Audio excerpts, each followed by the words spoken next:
Voyez, j'ai voulu mettre ces deux petites images parce que je les trouve très intéressantes. Mais qui peut changer un cœur? Cherchez le médecin et dites-moi son nom. Donnez-moi son numéro de téléphone parce que je ne le connais pas. Par contre, Dieu peut.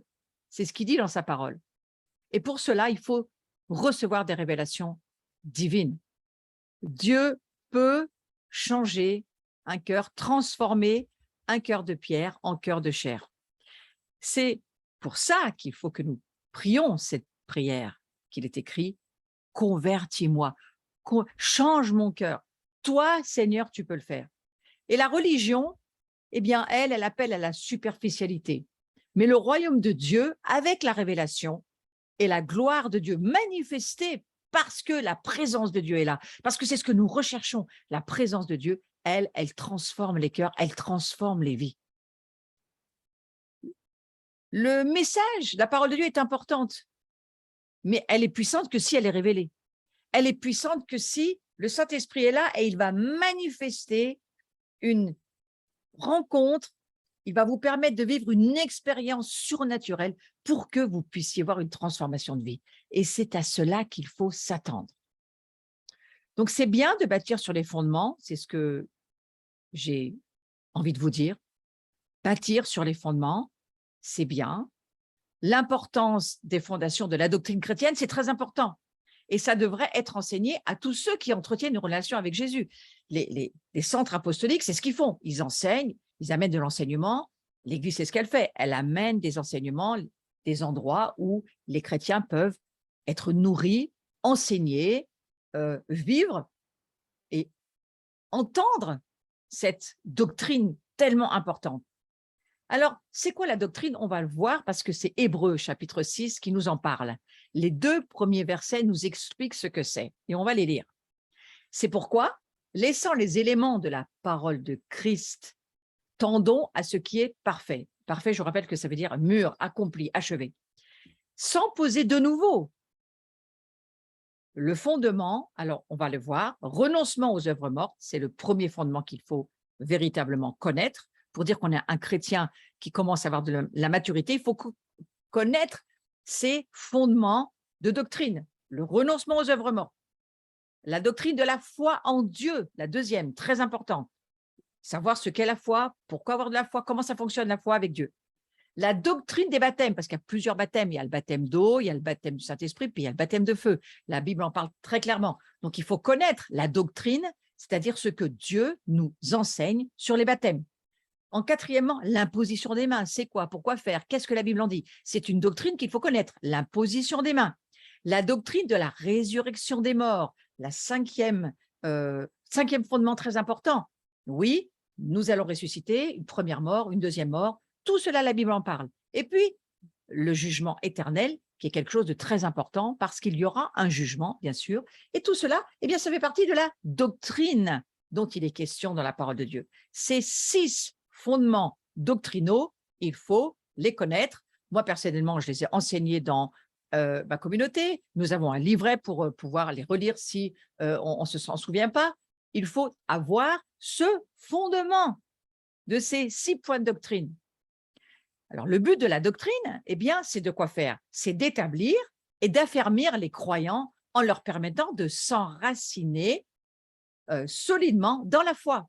Parce que la doctrine, elle nous enracine, elle nous met les fondements que vous venez de voir sur cette belle image sur le visuel précédent. C'est le fondement de votre maison spirituelle, pas seulement l'église à laquelle vous appartenez, mais vous, même votre vie, doit avoir des fondements. Et ces fondements, c'est ce que moi j'appelle les 6 points de doctrine de Hébreux 6. Ouais. Je vous les redis, le renoncement aux œuvres mortes, ne faites pas des œuvres que Dieu ne vous demande pas de faire.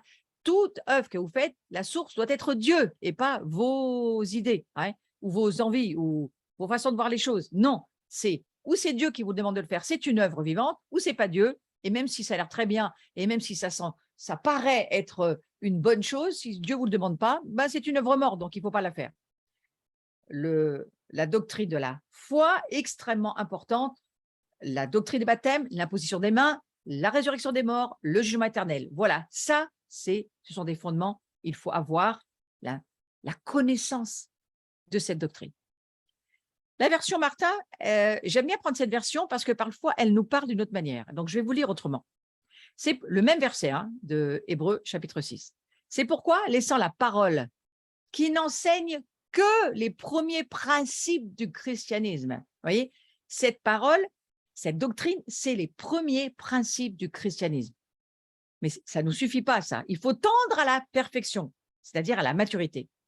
Ne nous arrêtons pas à jeter tout de nouveau le fondement de la repentance, des œuvres mortes, de la foi en Dieu, de la doctrine des baptêmes, de l'imposition des mains, de la résurrection des morts, du jugement éternel. Donc, il faut aller plus loin. Et le but de la doctrine, qui est de nous affermir et de nous établir, donc de mettre les fondements en tant que croyants, et de nous enraciner solidement dans la foi, c'est bien. Mais une fois que les fondations de la doctrine sont posées, qu'est-ce qu'on va faire? On va construire sur les fondations. Donc, nous devons construire notre vie sur ces 6 points doctrinaux qui sont nos fondations et qui devraient être les fondations de l'œuvre à laquelle vous appartenez, de l'Église à laquelle vous appartenez, quelle qu'elle soit. Maintenant, si nous voulons grandir dans la foi, on pourrait dire construire, c'est la même chose. Nous avons besoin de quoi? Eh bien, nous avons besoin de révélation. Nous avons besoin de connaissances révélées. Et c'est pourquoi c'est tellement important de lire la parole de Dieu, parce que la foi vient de ce qu'on entend de la parole révélée. Donc, on lit la parole de Dieu, elle nous est révélée tout à coup, tac, quelque chose qui vient, que le Saint-Esprit nous révèle. Et là, on construit, on laisse le Saint-Esprit construire en nous, bâtir la maison qui est la sienne, mais que nous sommes nous aussi. Je trouve très intéressant cette image, voyez-vous, parce qu'il faut l'arroser. Alors, l'arroser, c'est qui? C'est le Saint-Esprit qui, lui, a la puissance de faire pousser. Mais en attendant, il faut tout de même cette semence-là, on lui permette de grandir. Et cette semence, qui est fondée sur les points doctrinaux dont j'ai parlé tout à l'heure dans Hébreux 6, eh bien, ce sont les révélations qui nous permettent de croître. Ouais. Alors, la révélation, on va dire que c'est la viande, on pourrait dire ça comme ça, la nourriture solide de l'Écriture. C'est la viande de la parole de Dieu, parce qu'il s'agit d'une parole pour aujourd'hui dans la vie d'un individu.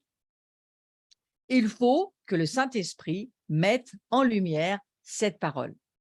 La révélation, c'est une parole pour aujourd'hui.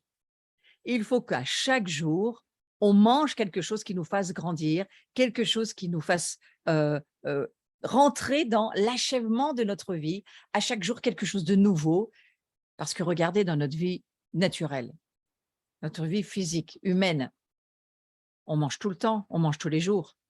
On ne pourrait pas dire « Oh ben, moi, je fais un repas par semaine, ça me suffit ». Non, nous, c'est même 3 fois par jour qu'il faut manger. Donc, vous imaginez bien que nous aussi, dans l'être spirituel que nous sommes, puisque nous sommes un esprit, que nous avons une âme qui vit dans un corps, l'être spirituel que nous sommes a besoin de nourriture. Et cette nourriture, ce n'est pas une connaissance naturelle, ce n'est pas de savoir plein de choses, non, c'est d'avoir une révélation. Et vous savez, on peut vivre sur une révélation pendant des jours et des jours, parce que cette révélation, elle s'approfondit, elle s'élargit, elle grandit, elle prend de la hauteur, elle prend de la... Et alors, ça nous transforme. Pour cela, il nous faut le Saint-Esprit. On ne peut pas comprendre en termes de révélation, recevoir une connaissance révélée de la parole de Dieu sans le Saint-Esprit. C'est lui qui a la puissance. Nous recevrons une puissance de Saint-Esprit. Oui, parce que lui, la puissance de quoi? De nous faire grandir. Si nous sommes ouverts à recevoir des révélations, si nous sommes ouverts aussi à vivre et à expérimenter des expériences spirituelles pour lesquelles il nous faut nous ouvrir, c'est-à-dire accueillir le Saint-Esprit et vouloir vivre avec lui des nouvelles choses. Donc, vous voyez, la doctrine, elle prépare le croyant à recevoir la révélation. Elle nous prépare, c'est le fondement. On va dire c'est le socle solide, les œuvres mortes, la foi, la doctrine des baptêmes, l'imposition des mains, la résurrection des morts, le jugement éternel. Tout ça, ça va être un très solide, une chape de béton qui va nous permettre d'avoir une stabilité, mais ça ne suffit pas de vivre dans la doctrine. Moi, j'ai combien d'églises j'ai entendu me dire « Mais nous, on a la doctrine, ça nous suffit. » Mais certainement pas.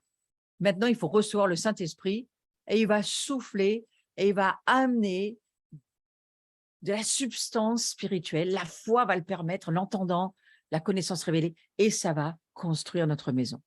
Donc, on n'achète pas un terrain pour venir le regarder tous les dimanches. Hein. C'est un peu comme un terrain. On aurait mis des fondations, puis on se dirait, bah, c'est là qu'on habite. Ben non. Après avoir acquis le terrain, on y pose les fondations parce qu'on veut y bâtir la maison. Et c'est ce que le Seigneur veut faire cette année. Il a dit que c'était l'année bête, l'année de la maison. Il veut construire sa maison.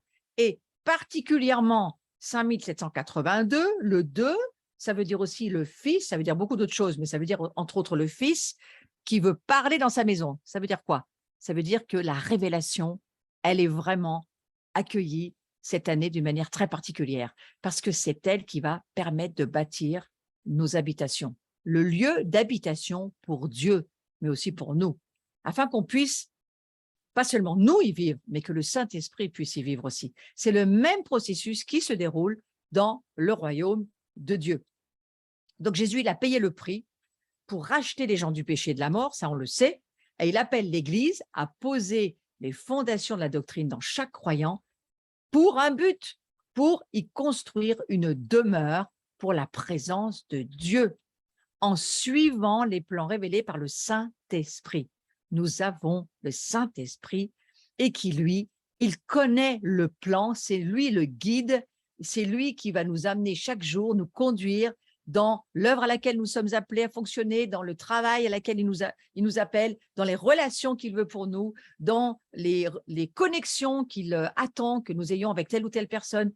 Il nous dirige. Nous sommes les fils et les filles de Dieu et le Saint-Esprit, il nous dirige. Il faut absolument que vous croyiez ce que la parole de Dieu dit. C'est lui qui dirige votre vie, c'est lui qui vous ouvre le chemin, c'est lui qui éclaire, il est la lumière, et c'est lui qui, avec les puissances, en vous amenant la révélation qu'il vous faut sur votre route, il vous emmène là où il veut que vous alliez pour faire ce qu'il veut que vous fassiez. Donc, nous ne devons en aucun cas rester bloqués aux fondations, à la doctrine chrétienne, en mettant de côté la révélation. Et ne pas refuser d'aller d'un endroit à l'autre, c'est la condition pour suivre Dieu. Je vais vous dire quelque chose. J'ai des personnes qui ont quitté l'assemblée qui était la nôtre il y a plusieurs années, parce que ces personnes n'arrêtaient pas de nous dire, nous, on n'aime pas la manière dont vous suivez, vous dites le Saint-Esprit, c'est-à-dire que vous êtes toujours en train de changer d'endroit pour aller à un autre endroit au travers de ce que vous dites être le prophétique. Ça change tout le temps. Nous, on n'aime pas ça. Donc, on veut pas vivre de cette manière-là. Et j'ai des personnes qui ont quitté l'œuvre parce qu'elles ne voulaient pas suivre la direction du Saint-Esprit. J'ai fait mon petit bilan, j'ai un petit peu regardé où se trouvaient ces personnes aujourd'hui. Elles sont nulle part. Elles n'ont jamais pu se réintégrer dans une assemblée, elles n'ont pas d'église et pour moi, elles sont en danger.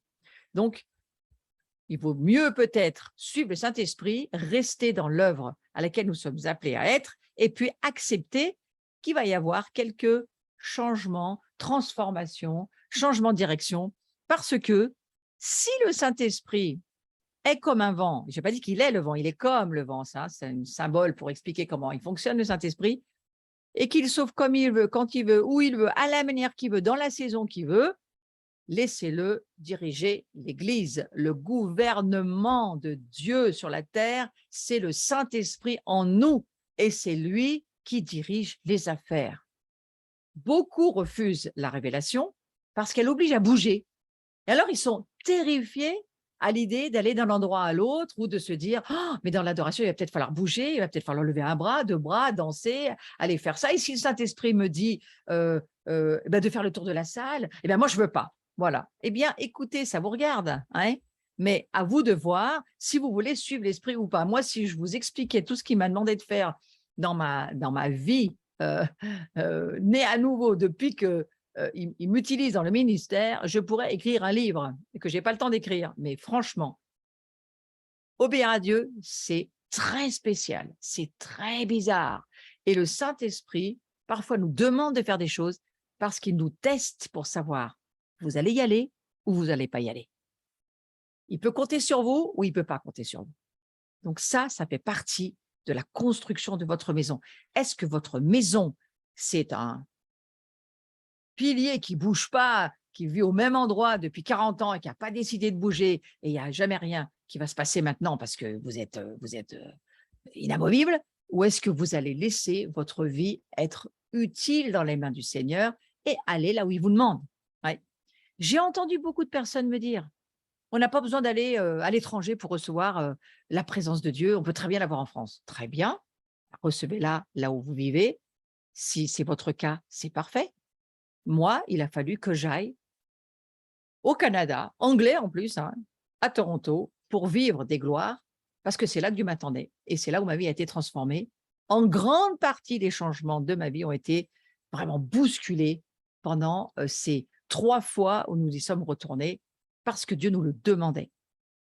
Allez où Dieu vous dit, faites ce que le Saint-Esprit vous dit, soyez malléable, docile et accommodant. J'ai un cours sur l'obéissance, je ne vais pas vous le donner aujourd'hui parce que ce n'est pas le but, mais ces 3 qualificatifs sont selon moi des adjectifs pour définir c'est quoi l'obéissance à Dieu. L'obéissance, c'est lorsqu'on est malléable, docile et accommodant. C'est exactement comme ça que Jésus vivait sur la terre. Et si vous regardez Jésus, il n'est jamais resté au même endroit, il a suivi le Saint-Esprit, il a fait ce que le Père lui a demandé de faire et il est allé de lieu en lieu parce que c'était son chemin. Votre chemin sera le vôtre, mais laissez le Saint-Esprit vous convaincre que c'est un mouvement et que parfois il y a des saisons, parfois il faut bouger, parfois il ne faut pas bouger, parfois il faut aller. Voilà, c'est la vie de l'esprit. La doctrine seule ne produit pas de réveil ou de mouvement de réveil. Le réveil, il vient lorsqu'il y a un mouvement qui démarre des cieux et que la terre va suivre le mouvement des cieux. Et là, le mouvement qui se rejoint entre le ciel et la terre va amener la manifestation de ce que Dieu veut faire sur la terre. Et en général, c'est un mouvement. Donc, la révélation, elle provoque un mouvement de l'esprit. C'est pour ça que j'insiste beaucoup sur le mouvement. Dans ma vie, j'ai dû faire beaucoup de mouvements, appartenir à divers mouvements, aller de mouvement en mouvement, travailler de mouvement en mouvement, parce que c'est comme ça que Dieu travaille. Et ça annonce que Dieu est en train de faire quelque chose. Et ça veut aussi dire que Dieu, il est là, vivant et qui bouge. Dieu nous a donné le vouloir et le faire. Il nous a donné le mouvement. Et une vie qui bouge plus, c'est une vie qui est en train, à mon sens, il n'y a que les morts qui ne bougent pas. Hein. Tout ce qui est vivant bouge. Alors, le mouvement fait partie de la révélation.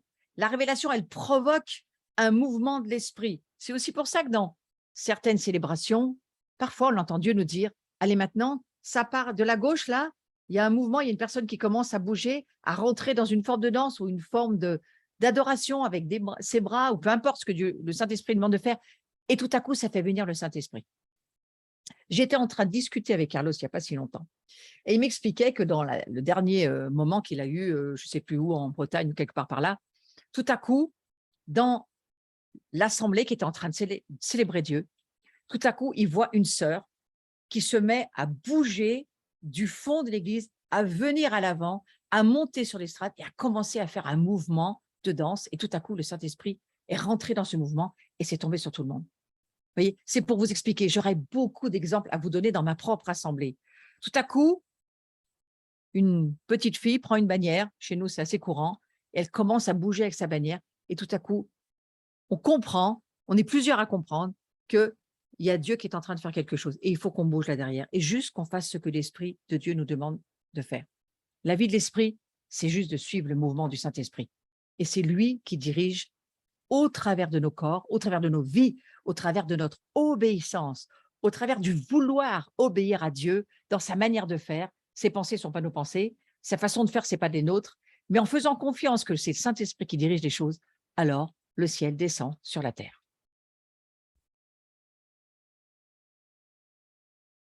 Moi, je veux nous encourager à comprendre quelque chose dans cette histoire de révélation. Lorsque Dieu est présent quelque part, ou on est en train de lui demander de venir, de nous rejoindre et de faire quelque chose.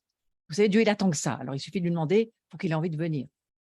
Et alors, lorsque vous commencez à voir qu'il y a un mouvement qui se crée d'une manière ou d'une autre, et il peut se faire de beaucoup de manières, le mouvement. Mais le fait d'avoir ramené la danse, d'avoir ramené les bannières, d'avoir ramené le mouvement dans l'Église, ça a donné beaucoup plus de possibilités à Dieu de s'exprimer. Après tout, qui a créé le mouvement? C'est Dieu. Donc, sans doute que Dieu aime, lui aussi, danser dans nos célébrations. Et alors, comprenez quand il y a un mouvement, mais il faut le suivre. Et c'est alors que nous suivons le mouvement que la révélation, elle vient et que bien souvent Dieu se manifeste au travers de l'obéissance que nous lui portons en faisant ce qu'il nous demande de faire. Donc, continuez d'avancer vers des nouveaux niveaux. Moi, c'est à cela que je vous encourage, que je m'encourage, que j'encourage aussi mon assemblée à continuer à faire vraiment ce, on va dire, ce travail de suivre le Saint-Esprit. Chaque transition sous-entend une prise de risque. Et ça signifie qu'on quitte un endroit connu peut-être pour de l'inconnu. Ça, c'est bien possible. La majorité des gens, ils n'aiment pas l'inconnu. Ils préfèrent rester là où ils sont à l'aise, confortables. Mais moi, j'aime bien, depuis 20 ans, c'est comme ça, sur la même chaise, au même endroit, je ne vais rien faire, je suis bien. Sauf que ce que vous n'avez pas vu, c'est que ni vous grandissez, ni vous avancez, ni vous servez à quelque chose. Aujourd'hui, le Seigneur est un petit peu fatigué de ce genre de comportement. Alors, ceux qui ne bougent pas, on pourrait presque dire que ça ne va pas être simple pour la révélation et qu'ils ne vont pas non plus faire beaucoup d'expériences de vivre, de sentir même en termes, vous savez, en termes, sentir vraiment en termes humains, en termes charnels. On sent la présence de Dieu hein, et on la sent parfois même traverser nos corps, nos âmes. Parfois, on sent qu'il y a tout à coup une paix qui s'installe dans l'adoration, une paix. Et tout à coup, ça y est, votre cœur, vous étiez peut-être dans des angoisses, des difficultés, tout à coup, la paix s'installe, tout va bien. Vous n'êtes plus capable de dire qu'est-ce qui se passe autour, mais à l'intérieur de votre maison, waouh, le shalom est arrivé et la paix s'est installée. Il y a beaucoup de manifestations de gloire. Il faut juste apprendre à comprendre la révélation. Parfois, il y a une vague d'amour qui se libère. Tout à coup, vous vous retournez vers les autres, vous dites, j'ai envie d'aller l'embrasser. Ben faites-le, faites-le, parce qu'il y a un mouvement qui va passer au travers de votre corps et qui va libérer un mouvement d'amour. Et peut-être qu'en faisant ce geste-là, ça va le libérer sur toute l'assemblée. Et si Dieu voulait vous utiliser, vous ne trouveriez pas ça intéressant? Comme cette sœur qui finalement n'était pas, au début, elle expliquait à Carlos, elle n'était pas très enclin à vouloir aller danser au milieu de cette assemblée qui ne lui paraissait pas être très ouverte à la danse. Et puis finalement, elle l'a fait. Et puis finalement, ça a permis au Saint-Esprit d'avoir un canal par lequel il pouvait passer.